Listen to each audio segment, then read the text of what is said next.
Okalar sotuvimizga 2021-yilda ishlab chiqarilgan 98 talik changan kelib qoldi. Mashina yaxshi holatda bo'lib turibdi. Bitta ikkita joyda petnosi bor ekan, lekin so'ylari but-butun. Xo'p, salonlari avtomatga qilib qo'yilgan, patologlari ko'shi qilib qo'yilgan, barlari bor. Yaxshi mana bunaqa nakidga taqalgan linoleum polikga solingan. Previga 144 ming kilometr bo'libdi. Video registratorli, sunovga qilingan, rullari elektronniy, konditsionerlari bor. Salonda nima elektronikasi bo'lsa, hamma elektronikalar ishlab turibdi. ABS tormozlari ham bor okalar. Xo'p, botini pollarini ko'ring. Tekis bo'lib turibdi, vanna bo'lib ketmagan, o'ynab ezilib ketmagan, yo'llarida ham podstvetkalar bor. Ramalari ham but-butun okalar, hech qanaqa sarka tekkan, trishina bo'lgan joylarigacha yo'q. Balon holatlari ham yaxshi holatda bo'lib turibdi. Motor harovoylari yaxshi holatda. Xudo xolasa olib, mazza qilib haydaysizlar. Xohlagan ustalarni olib kelib, bemalol tekshirib, proverka qilsanglar bo'ladi.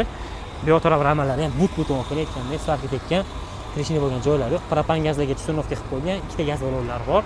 Xohlagan ustalarni olib kelib, bemalol tekshirib, baraka qilsanglar bo'ladi. Olib mazza qilib haydashingiz uchun $7,950 bo'lsa, berib yuboramiz okalar.